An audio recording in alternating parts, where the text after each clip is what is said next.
And 3, 2, 1, and we're going. And we're here. Wonderful. We are back, actually. Well, I'm back. Michael is new. Michael's new. Feel free to, you don't have to address the camera. No, I know. I'll mostly be addressing you. It's that. That's good, actually. I'm glad you got the gist of this, actually, mate. That's great. So, I decided to do another one. Yeah. This is our little brainchild. This is very nice. And we have 2 really cool things to talk about today. One of which is a special. Slight question. Yes. You've muted the interface.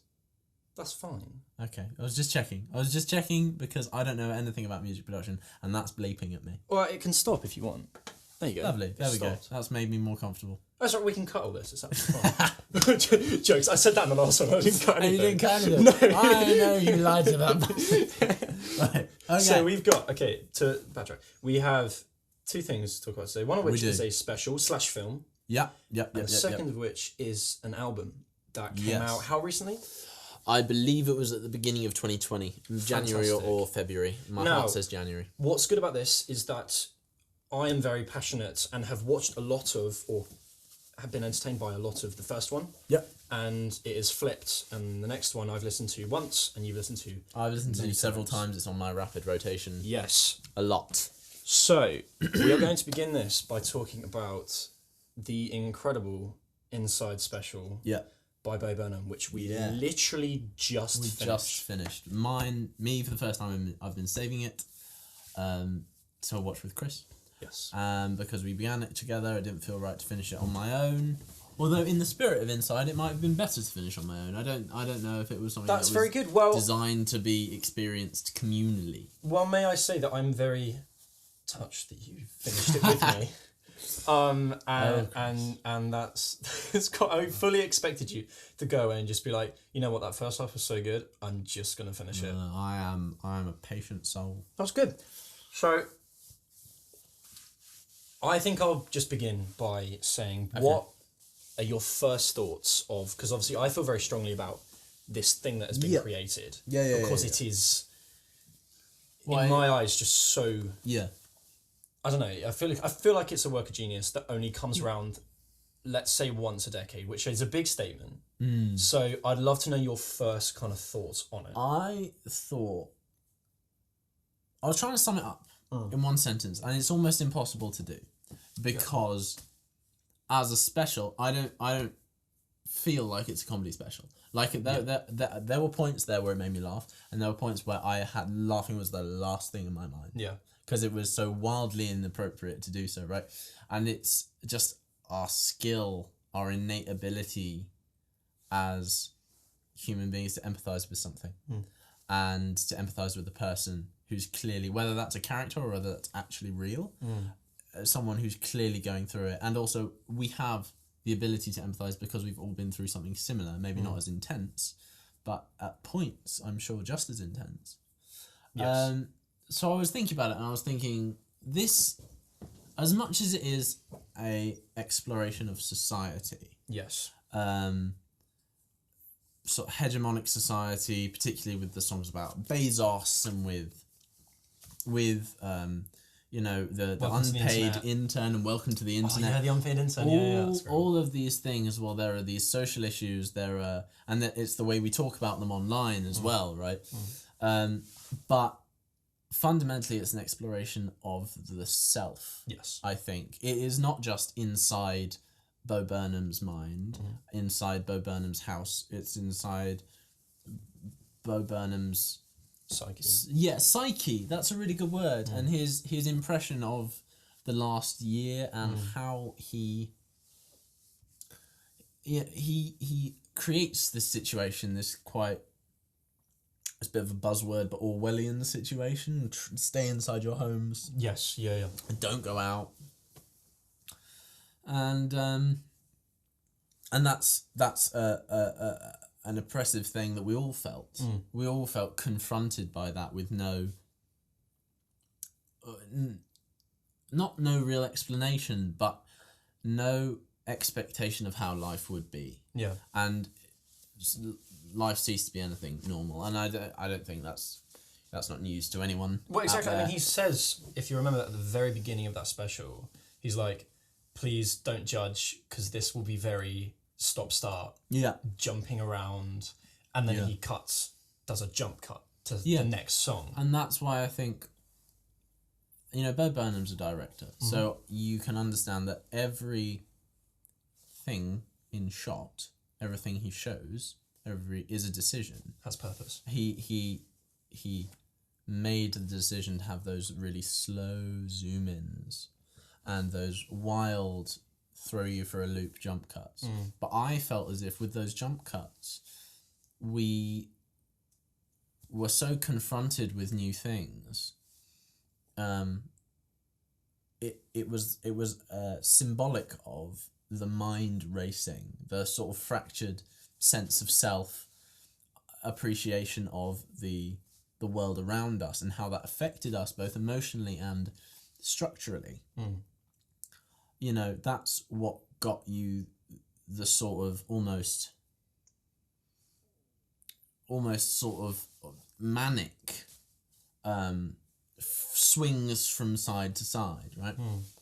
And I think that wouldn't be enough. Yeah.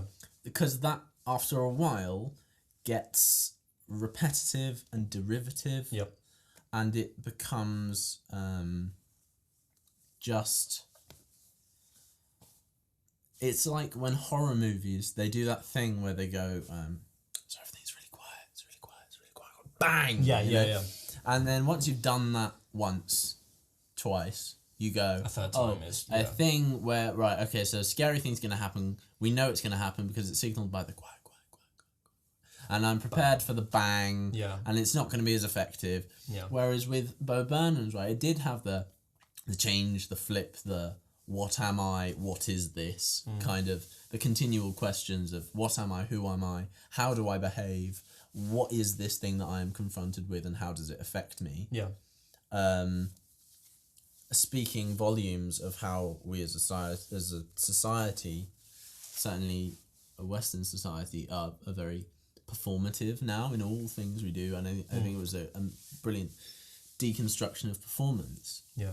But to finally reach my point, the main thing about it was he gave you these really touching moments as well. Yes. These moments where there's moments of brutal honesty used to shock, and there's moments of really touching, just reaching out to things. Yeah, I mean, I'd like to ask you about that because I think for me, it's so brilliantly structured but also unstructured.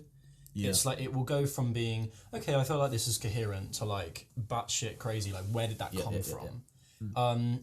And so I think, okay, so my first question for you is, do you think this could have been done in any other year apart from 2020? No. Well, I'm not sure about that. Because this is an experience for lots of people, all of the time. The things that he speaks about, the things that he references, the unpaid intern, the internet, that I feel like shit, these things existed pre-pandemic. Yeah. Inequality, poverty, the profound, in my view, repulsive influence of big business. Yes, yeah. Especially with social media. Yeah. They were all present pre-pandemic. But we have so abandoned socially seeing each other for our own safety. That we, in turn, had to hand the majority of our connective experiences to the internet. And to do so is to expose your data to vast companies and continue to be in insecure work at the same time. Yeah. And those are the things that spoke to me perhaps the most. Yes. He never directly lays the blame on big business. It doesn't become a preachy thing. No. He never directly... Well, he directly mentions the impact of it to make light of it by poking it out. It's not especially funny to me. Those were sorts of... If there's the Venn diagram of touching and funny and actually quite scary and as I said, Orwellian. The most Orwellian, scary parts of it and the most happy parts of it, if that was the connective bit in the middle, that's where the things about Jeffrey Bezos and Amazon and the internet, that's where that sort of took you. Yeah, well, I mean, and those are the conclusions that I came to. Yeah, it's bizarre listening. I'm totally with you on that, by the way. It's very bizarre watching that. So that is like the third time I've seen that. And with a lot of Bo Burnham specials, I could binge it and binge it and binge it and binge it and binge it. And it's quite funny now listening to the Jeff Bezos song, which slaps so hard. Yeah. It's not allowed to slap that. Like, it's so good. Yeah. The music is so good. And recently having Jeff Bezos, among others, go to space in a giant penis. Yeah. And a giant penis rocket ship. Yeah. So I mean, come on, the guy didn't need to make it so phallic. It hasn't aged well, and that's literally been out for like 2 months. Well, it wasn't. It wasn't going to age well. No. Because much like the things we love in the sort of zeitgeist, Bo Burnham has put his finger on the pulse. Like in most normal people's inverted commas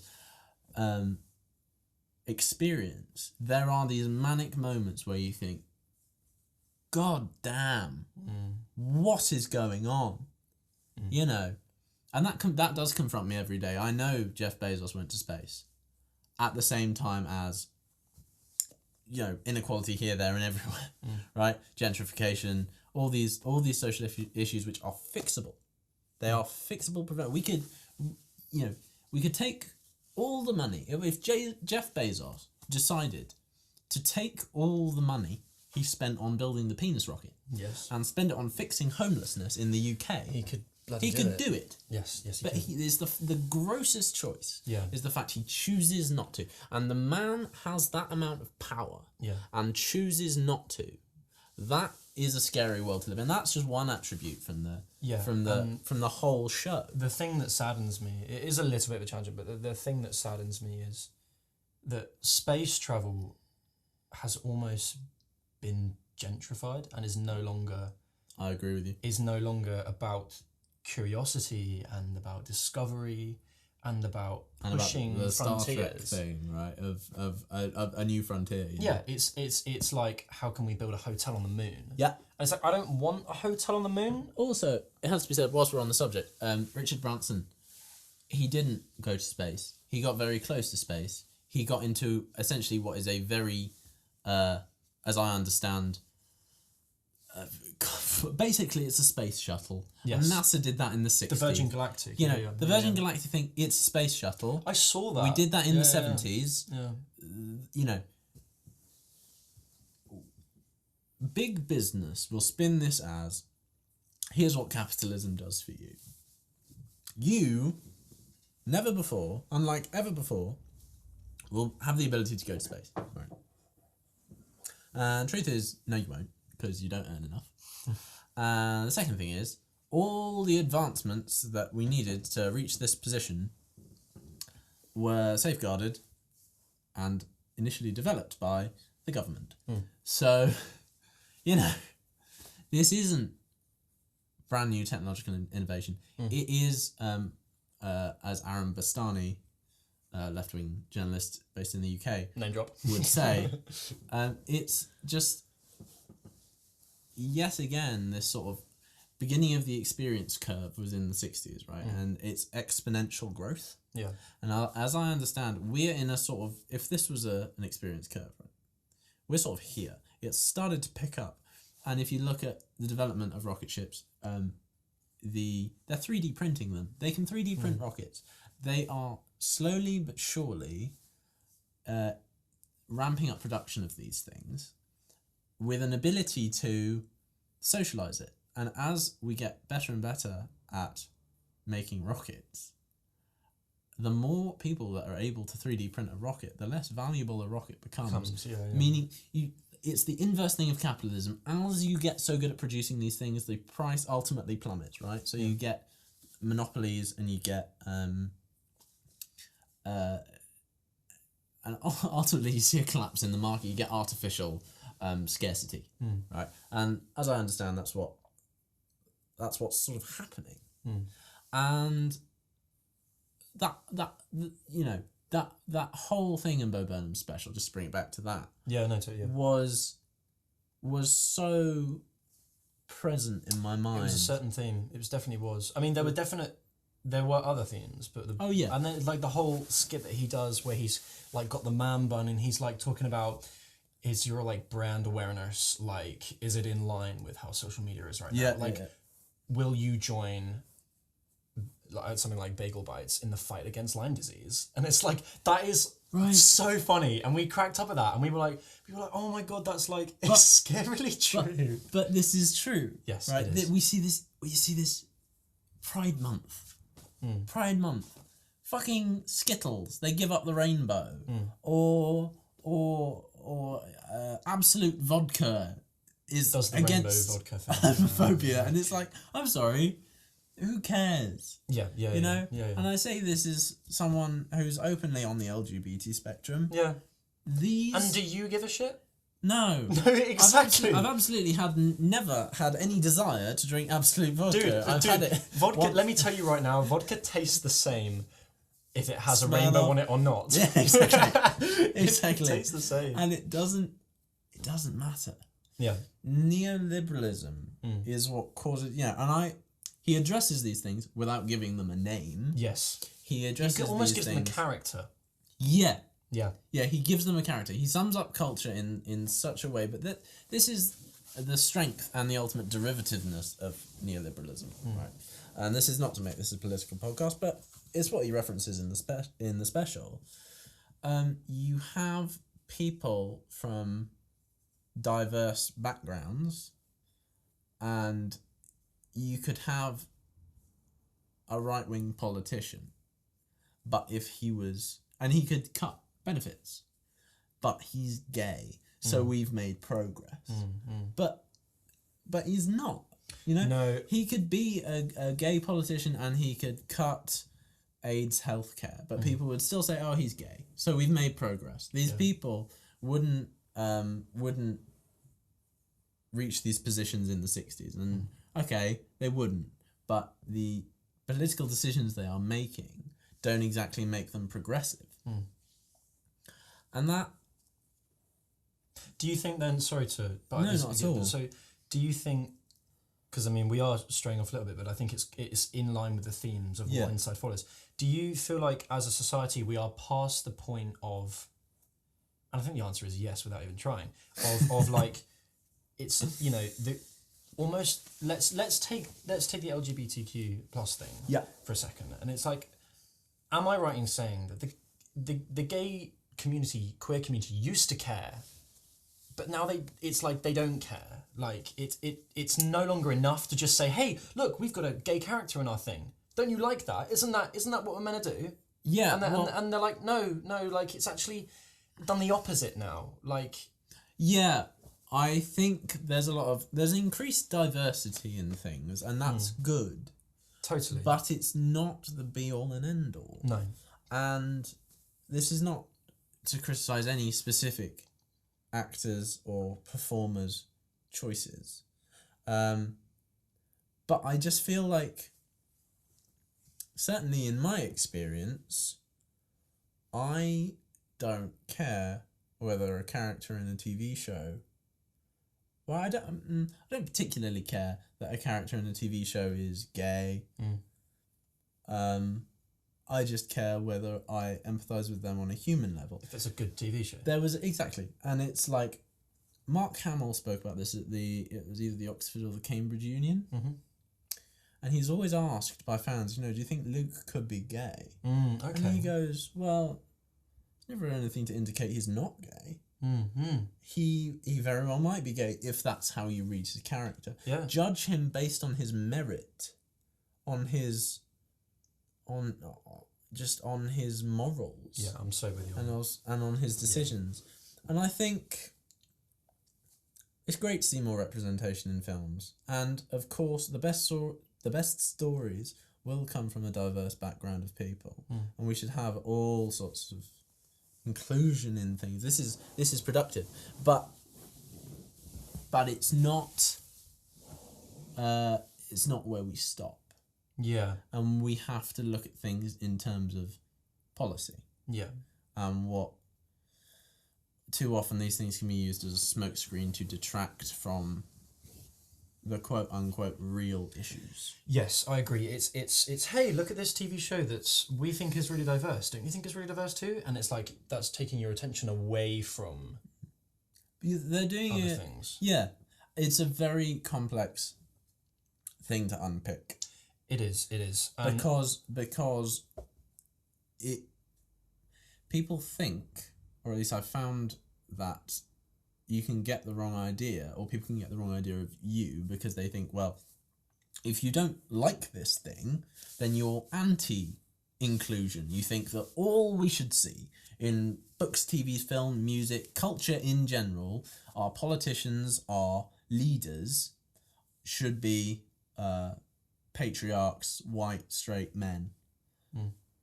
And that isn't true. Diversity is so important because it enables good storytelling. Yeah. But diversity for diversity's sake does the opposite. And it compartmentalizes these things. I don't want to see anybody put in a box. I completely agree. I think we can meet very openly on that, and I'm completely with you on that. I think I totally agree that it's if you put someone in a box, you're doing the complete opposite of what you first set out to do, and you lose scope of it. To bring it back to inside, Of course, So have some water. I have another question for you is obviously spoiler if you haven't seen it. There's massive starts off spoilers. Well, I mean, if you haven't seen it, why are you watching? Yeah, if you haven't seen it, what are you doing? It's one of the biggest things on the planet right now. Watch it. Oh my god. And don't not watch it just because it's one of the best things on the planet.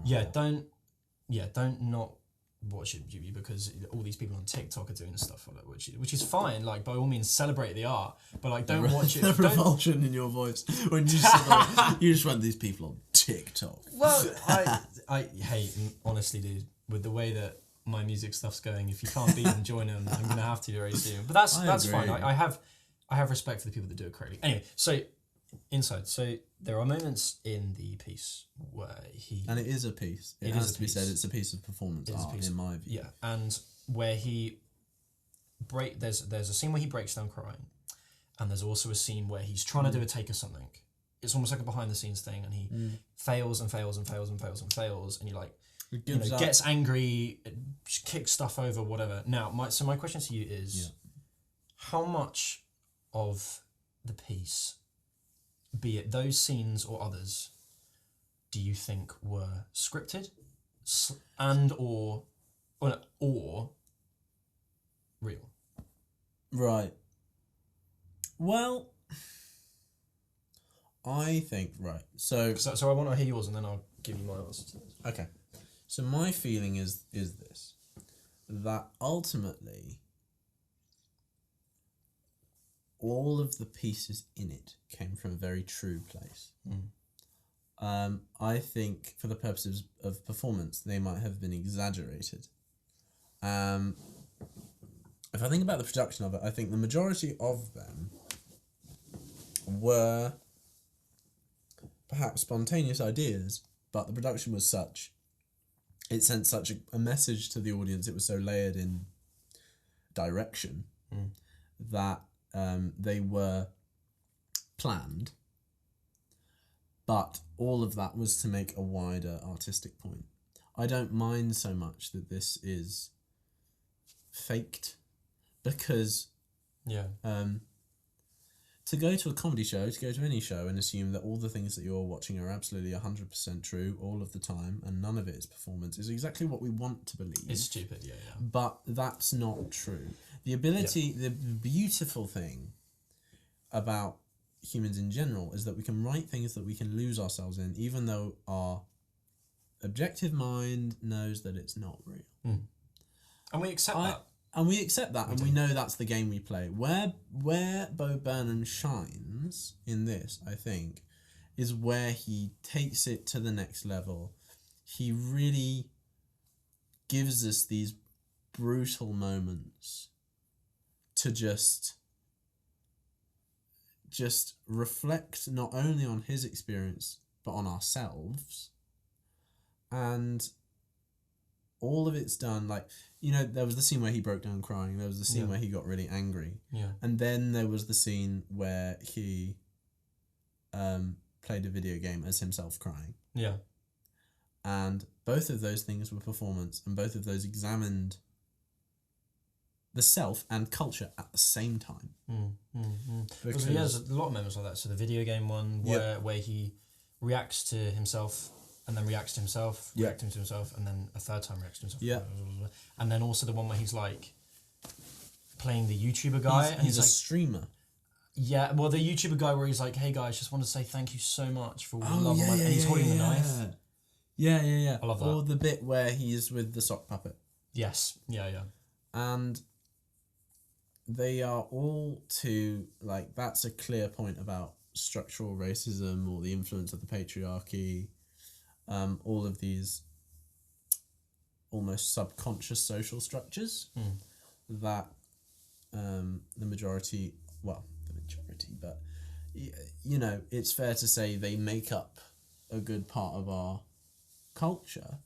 And I'd say that the majority of people don't want there to be any racism. They don't want there to be any sexism. And it is to our detriment that we haven't dismantled those things already. And I think he's quite self-aware that him standing up going, "I'm going to heal the world with comedy," is like so kind of like, he's so self-aware of it, but he does it anyway. It's a ridiculous idea that you can somehow heal the world with comedy. That's not how comedy works. Comedy doesn't heal. Comedy amuses. Comedy eases the pain of a day-to-day life, right? By telling someone some fantastic experience you've had, like out of this world kind of. Here's a crazy story. Right. Whereas all of this is very focused on almost like an "I'm just like you" kind of thing, but not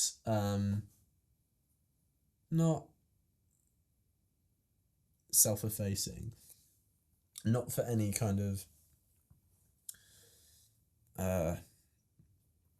grandiose point, purely because I feel like even if those things were planned, were performed, and were all strung together with a clear direction in mind, it was about,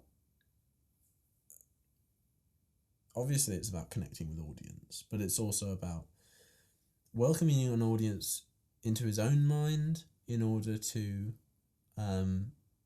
apply it to theirs. And I think his vision as a director was very clear. He wanted to make something herky-jerky, he wanted to make something unstable, neurotic, but also I think what made it special, as I said before, was like the moments of like that little acoustic guitar song and the bits towards the end of the special where he started to bring the outside world into his little room. And it's almost like if you had a Venn diagram again of the outside. I think it's worth saying, like, it's like the outside world and the inside world, and where they started to cross over, you had the inside world being brought into, and then at the end of the special, you saw the outside world. He leaves, and then gets trapped outside, right? And then that's brought back inside where he smiles at himself. And it's almost like you've had this almost breakdown. You've warmed up, right? With like, oh, this is a new experience. How am I gonna get through this? Oh, I'm gonna heal the world with comedy. Because that's what I do. That's my job. I'm gonna carry on. Whilst being paid in the centre of attention, I think he puts it. Yeah, exactly. And which is kind of what we're doing now, apart from the being paid bit. No, we're not being paid. We pay for all of this stuff ourselves. Well, you did. But sadly. and I just drink your beer. That's fine. What are we drinking today, Michael? What do we have to drink? Well, now we're drinking water, but we had Camden Show Off. This is not a sponsored video at all. Christ, no. But Camden Show Off Juicy Lager. If you'd like to sponsor, I enjoy I your think I'll just buy specifically more. 5.8%, 330ml can of Camden Show Off Juicy Lager in a lovely yellow colour. It's quite nice. It is quite nice, and I'm pleased to see another craft brewery company because I've recently seen some Support local businesses. Well, support small business, absolutely, and I've seen some trouble with BrewDog recently. Really? Well, we can talk about that actually in a second. Yeah. So, would you like to know my point of view? Oh, of course, whether it's real or fake? Yeah. So, I don't think it matters. Exactly. It's so basically, what you're saying. I do not think whether. So the scene where he goes, "I am not well," and then cries, and it zooms into the camera. I think that is true. I don't think he was well. Yeah. None of us. I watched the first time I watched it. I watched it with someone that has a lot of anxiety. Yeah. And they were like, "That's real," and I was like, "Fair enough, okay." Like, I believe that. That's real, and maybe some stuff isn't, but I don't think it matters because it's not the point. No, you're not supposed to guess. Well, you're supposed to be left guessing, but you're not supposed to ever get to the right answer. Yeah, that's not. If you walked away from that, and the only thing you walked away from was going, "Oh, I wonder what bits were real and what was not." It's like, that's not the point. The point is that is a very real representation of everyone. Normal people throughout this I'll say past year, but a lot of what this decade is, what last decade was. I think it's such an incredible, real and visceral take on life at the moment. I think it does a perfect on the outside looking in type thing. We are literally on the outside looking inside to his world. The different ways that he uses that one shot of his door and of his wall, it just is incredible. All the different lighting and everything. And you know what makes it for me? It's not the amazing songs that slap harder than they should do. The brilliant writing. It's the little in-between bits. There's like a small scene where he is like fumbling around with the camera and he goes to pull it towards him and accidentally snags a cable and the whole thing topples. And he goes, "Oh shit." And he's like, "Oh," and catches it. Brilliant. Was that scripted or not? It doesn't matter. No. All of it. The fact that it's included. It's the BTS. The behind the scenes, which makes it. It's the fact that it's included in the special that makes it special. Yeah. Because that's a directorial choice. Yes. And all of it's. I often think that the reason this is not a comedy show is because for me, in comedy, a lot of the time, nobody really gets hurt. Like The Blues Brothers is a great comedy because they can get blown up by Carrie Fisher in a bunch of different ways, right? That might be the greatest movie of all time. They can have, yeah, exactly. I think they can have. There's a lot of angry Godfather.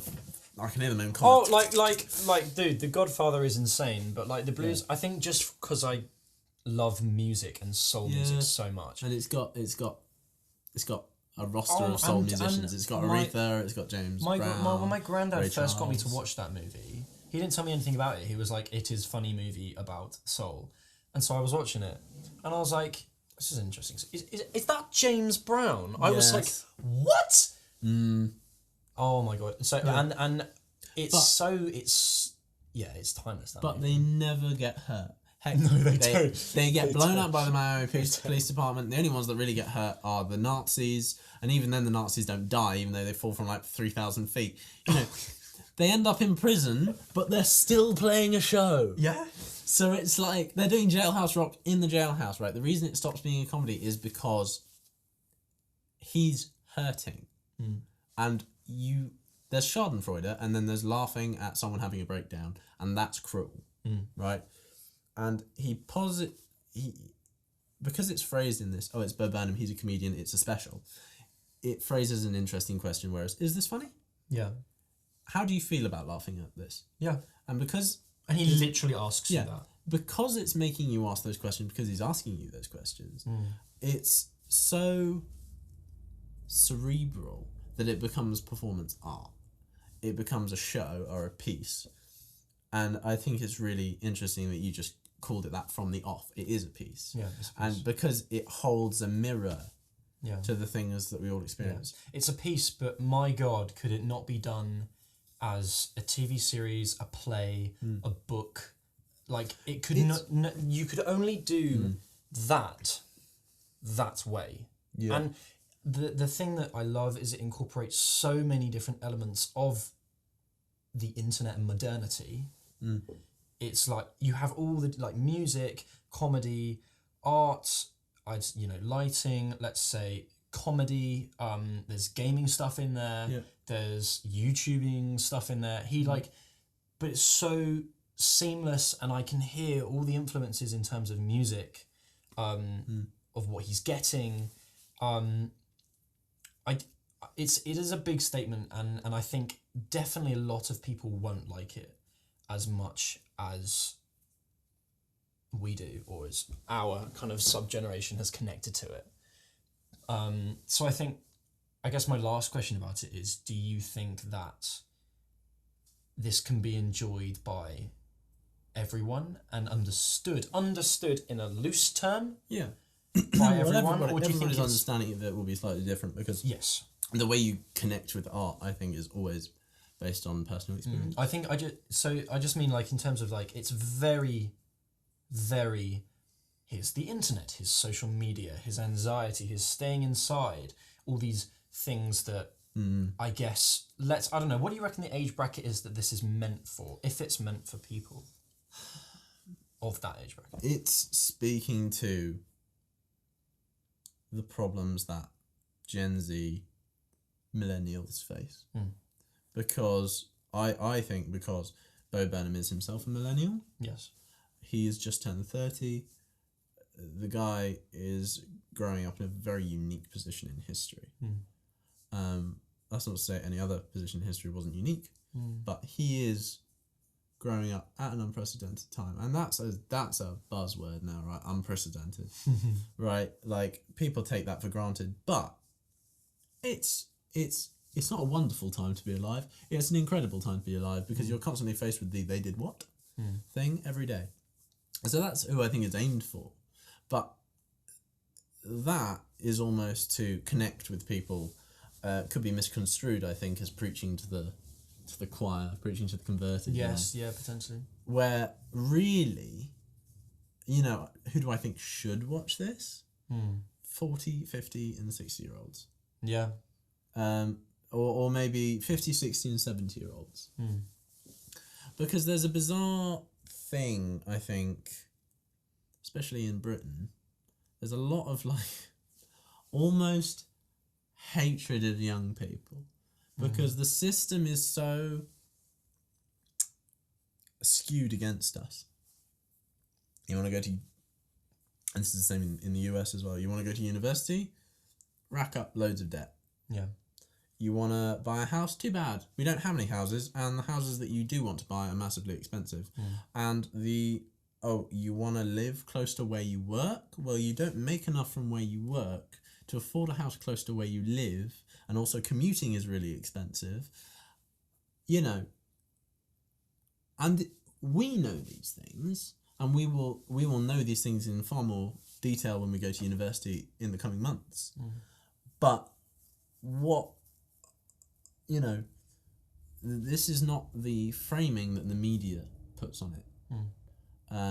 We are, typical millennials. We love Harry Potter and eat too many avocados, and that's why we can't afford a house. And we're all secretly a little bit lazy and work shy. Yes, yeah. And that's not fair, because that's not true. No.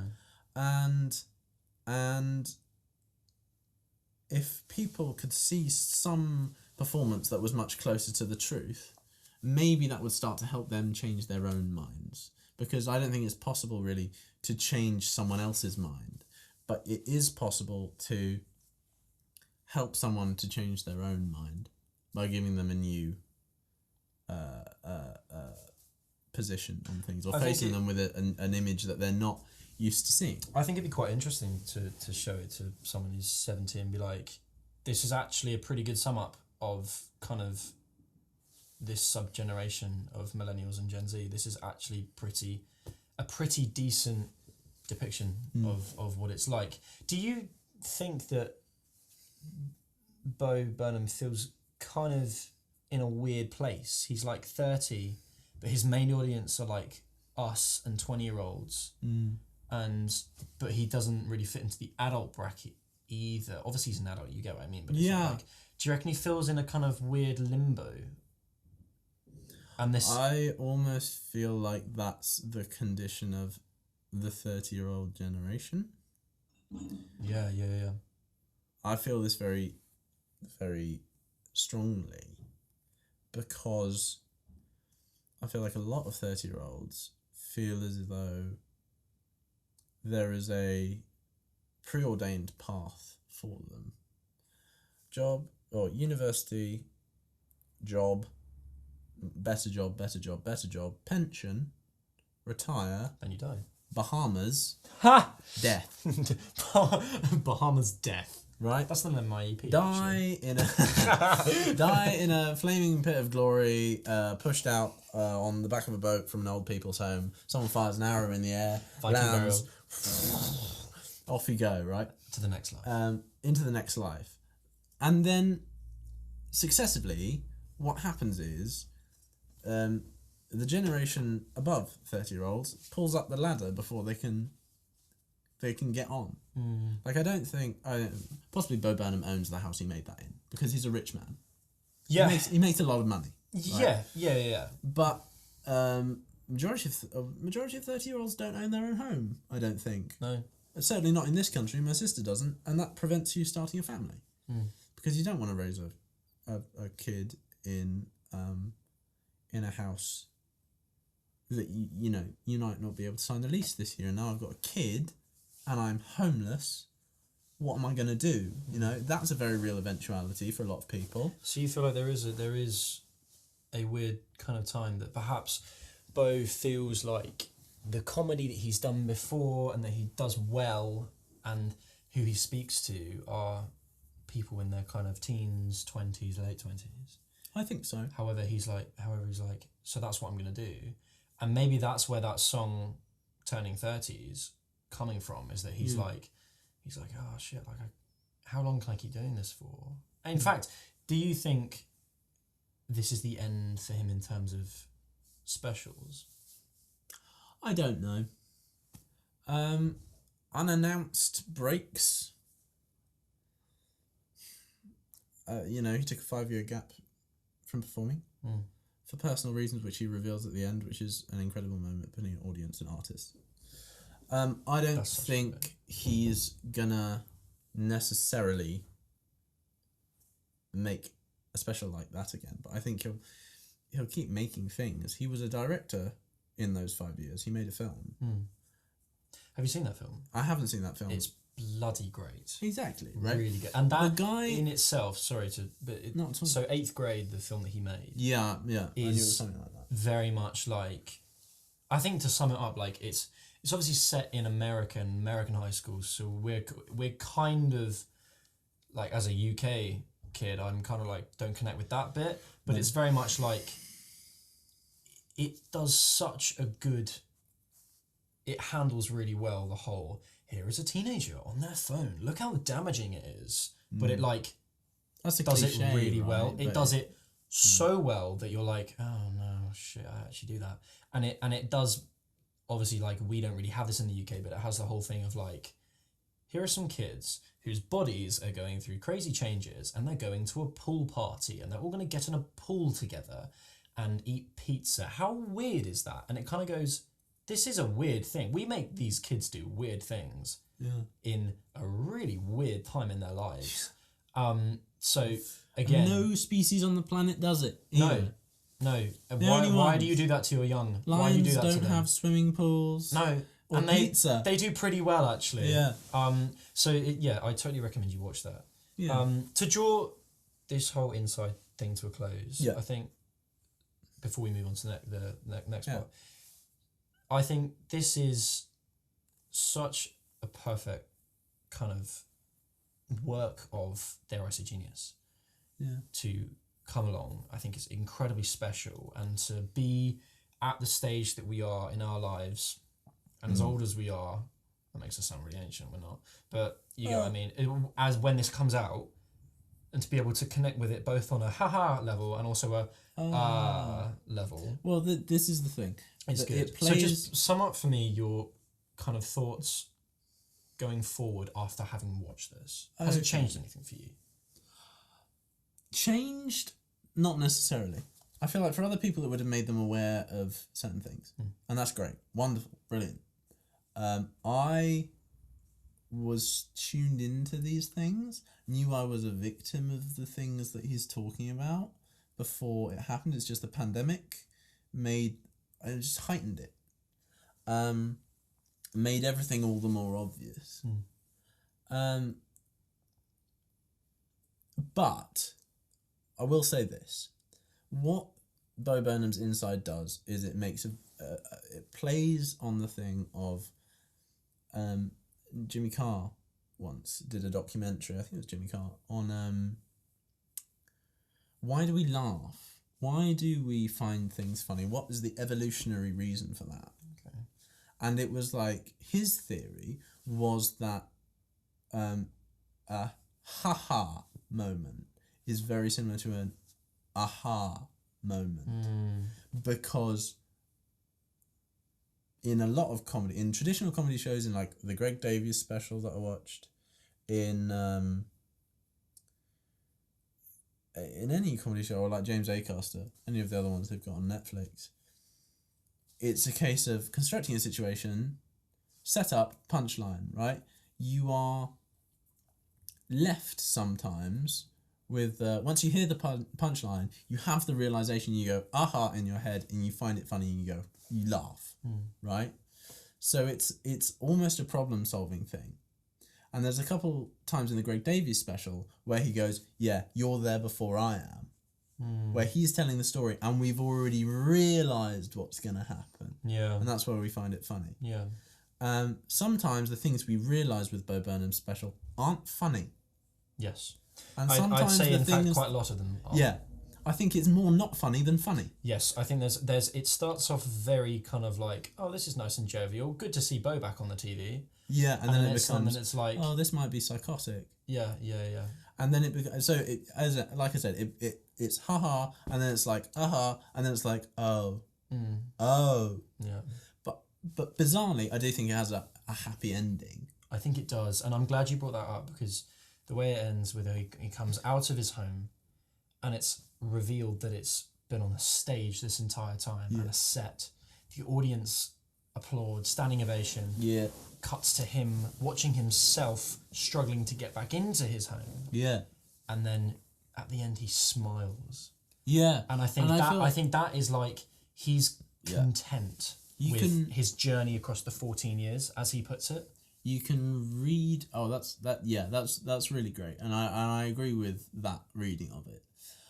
You can read it. You can take it both ways. That can be like a sadistic almost smile at the sort of his own suffering. You know, like he is his own worst enemy. He is his torturer, kind of thing. It's the person in your back of your mind who is you, but not quite you, always saying like negative things in the back of your head or whatever. It's your toxic inner dialogue. But I don't think it is. But no, I don't think it is. I think that's him genuinely smiling, because it seems like a nice smile. I think it's the road. What I think that's symbolic of is the road back to normality. Yeah, and he's saying it was all worth it. That year of struggle and the struggles that we saw him go through. That final smile sums up.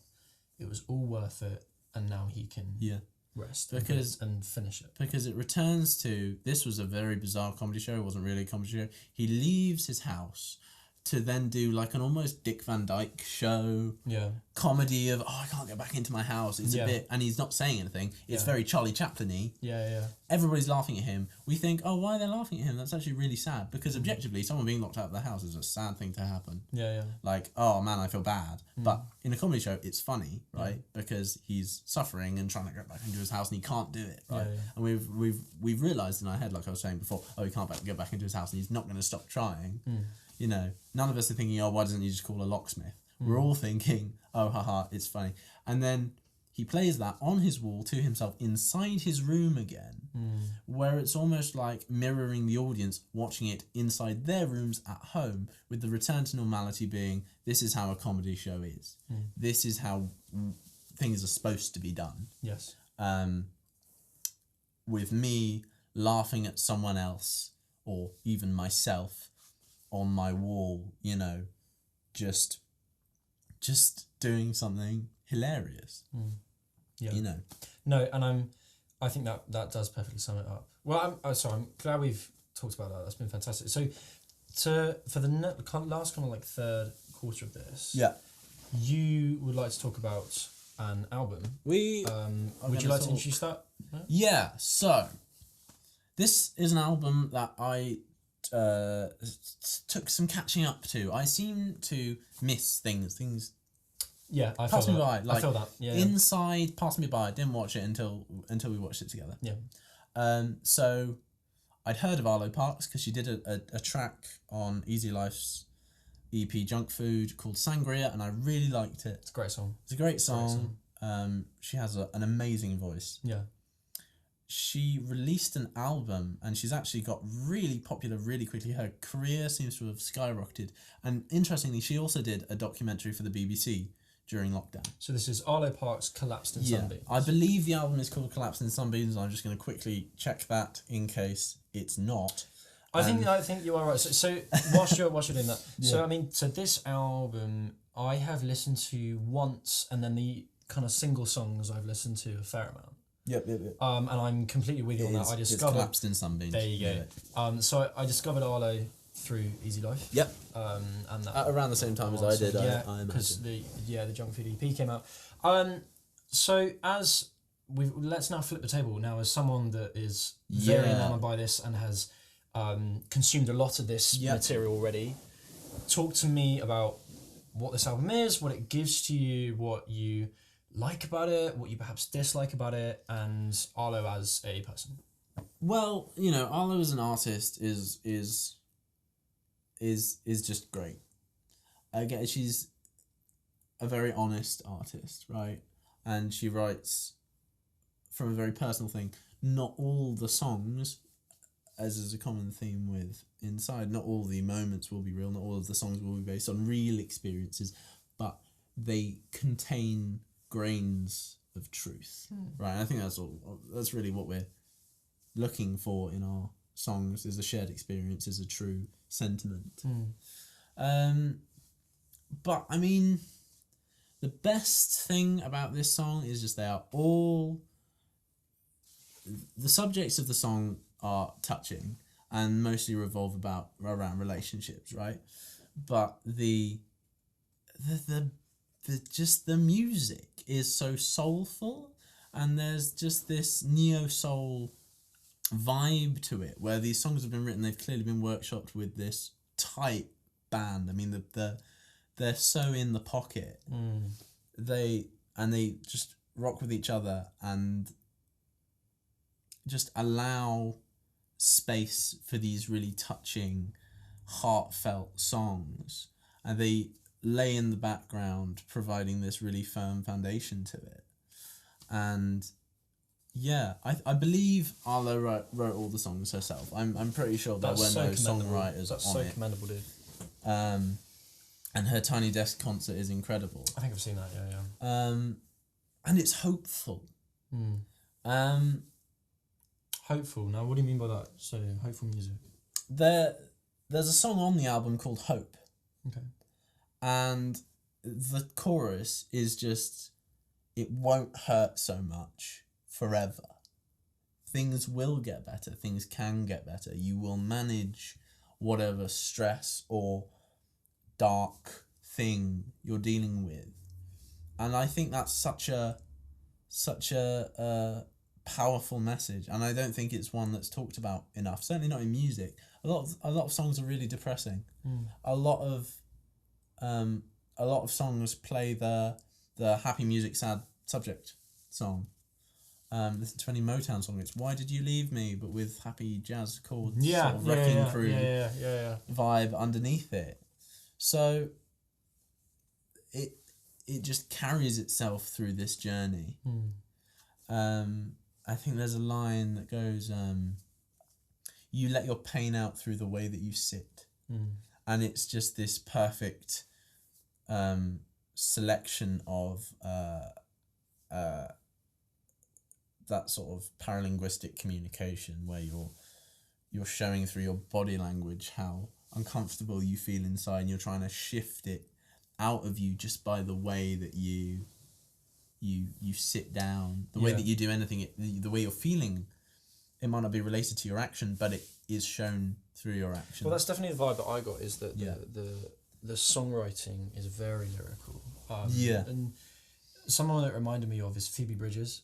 Definitely. I think I really got that songwritery sense of, I mean, Phoebe Bridgers' Punisher album is just incredible, but it's almost same coin, different side. Yes, because I agree. With Phoebe Bridgers, it is the pain of the human experience. Yes, that's such a good way of putting it, mate. And I'm sorry to interrupt. No, at all. That is such a good way of putting it. Is that you have Phoebe who does the whole kind of like, she's not all of the songs are depressing in it. They're very much like, this is my life, how I've experienced it. But I mean, the last song on her album, I Know the End, is nuts. Yeah. In terms of sound and then also lyrics. Like, I'm constantly looking at her lyrics going, wow. Yeah. And then you're right, on the other side of that coin, the Arlo stuff that I've heard is very much like, this is life, how I see it, but it can be a good thing.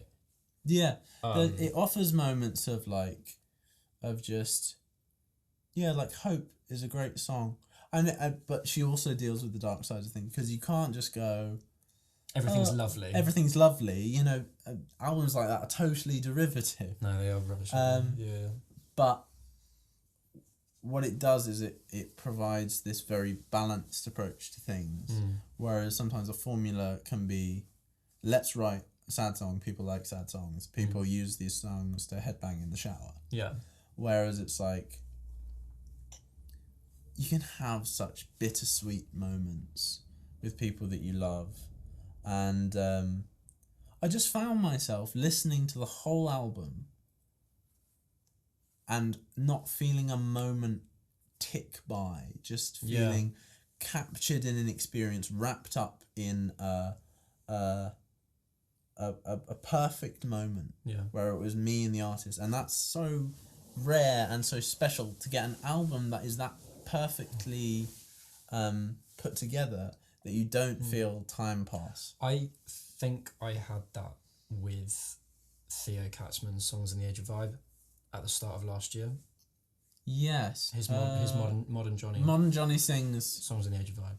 Yes. Sorry, did I throw you there for a second? Yeah, no. I know. I'm just trying to think if that's the name of the album. It is. Are you sure? You're going to Google yet another album? Yeah, I'm going to. I'm a stickler for accuracy. I'm sorry.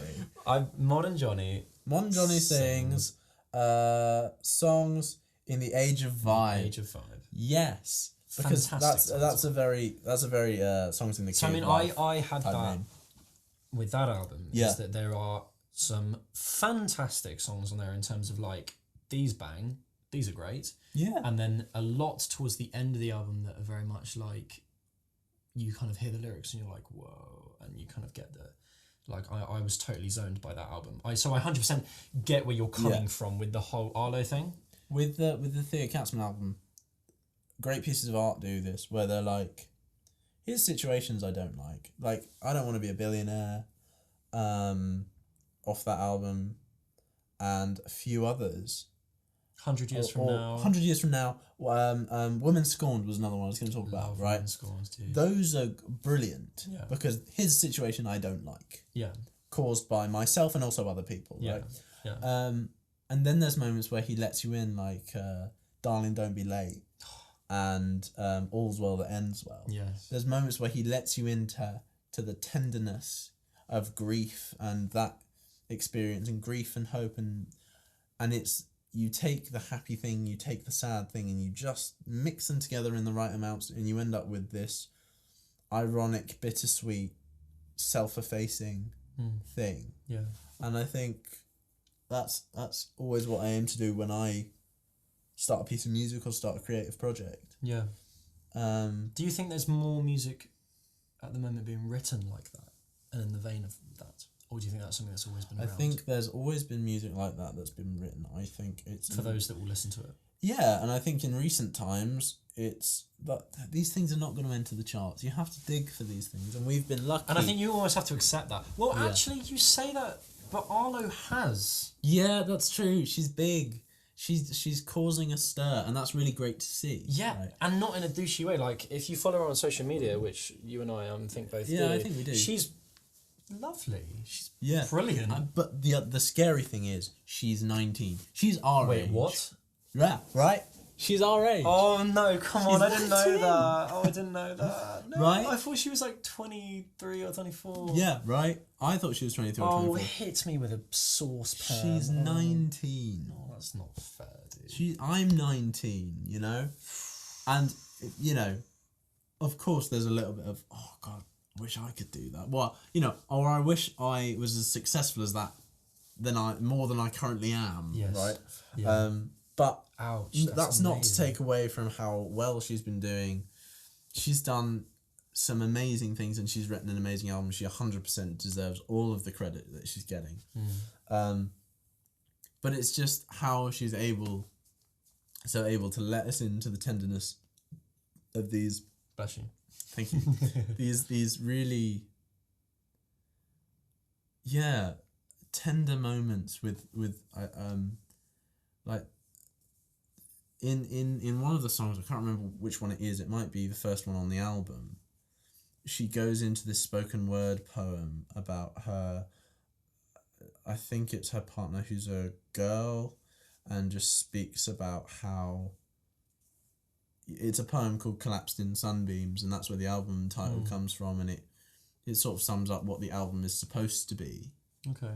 And describes with this beautiful imagery, right in the middle of a song, how close she feels to another person, and how all of the complexities of emotion that come with love and loss and jealousy and betrayal, but also happiness and joy and unrivaled sort of awe and hope and pride, all of those things wrapped up just in this short spoken word poem in the middle of a song. And it takes bravery on your debut album to put that out. And I think it's one of the most important things for an artist to do something that's true to them, as Oprah would say, speak your truth, and put that out there for what it is. Yeah. I think I that's almost actually something that the new Billie Eilish album strives towards. It's definitely a lot more, I don't want to say commercialized. It's a lot bigger. It is a lot more commercial. However, because she is music. Her and Dua Lipa and Olivia Rodrigo, they are everything right queens of the music and scene also, now I of like the to say, charts. Isn't it great how we have so many female artists that are fucking massive? They're massive right now. They reign over the charts, and I couldn't be happier. It's so good. But I mean, so the new Billie Eilish album, in terms of, because I'm very aware we have to wrap this up. But lyrically, it's so much more on that vein. The new album. So I recommend you listen to it just for the kind of her perspective on being 19. What's all these 19-year-olds? Yeah. Just but Billie Eilish is, I assume, because I haven't actually listened to the album, but we've spoken about it in passing. She's examining her. It's almost a prerequisite with musicians that as soon as you get big, you stop being good, because people stop relating to your songs, because you no longer can write songs about getting drunk in the park when you're 13. Because you're rich. And you live in a house in LA. Apparently that makes you less of a human. Apparently Less of a teenager. But it does also, like, so long as you write some kind of, you know, like, for example, Billy is writing from a place of, I'm this famous, this young, what? Help me. Yeah. Yeah. That's what it is, right? Yeah. And that's a true thing, so it's fine. Go for it. And it's not like, woo, I'm so rich. Because if you did a song that was like, woo, I'm so rich, fine, it's not my thing. Some people would like it, but a lot of people would see it for what it is. Yeah. Yeah. And that's why I find quite a lot of this stuff quite derivative. Yeah. So I think you and I are definitely very much on the same page of more music like this, please. Yeah. More music like this by women artists, please. Yeah. This is fantastic, and what a great time. Getting recognition. What a great time for music, and especially music that touches on subjects like this. Yeah. Absolutely. And I think I've sort of accepted that what I'm saying is don't be afraid to dig for music that you love. Yeah. It doesn't matter how small the artist. Yeah. Give them your time, invest your time in them. And if you find a musician you really, really like, buy their t-shirts, buy their CDs, and give them financial support. But most of all, invest your time in them. Because, you know, Theo Katzman is an artist that means a lot to the both of us and has had a profound influence on our lives and on our taste in music and also our creation of music. Yeah. I bet half the people that watch this won't know who he is. And that's if you don't know who he is, that's fine.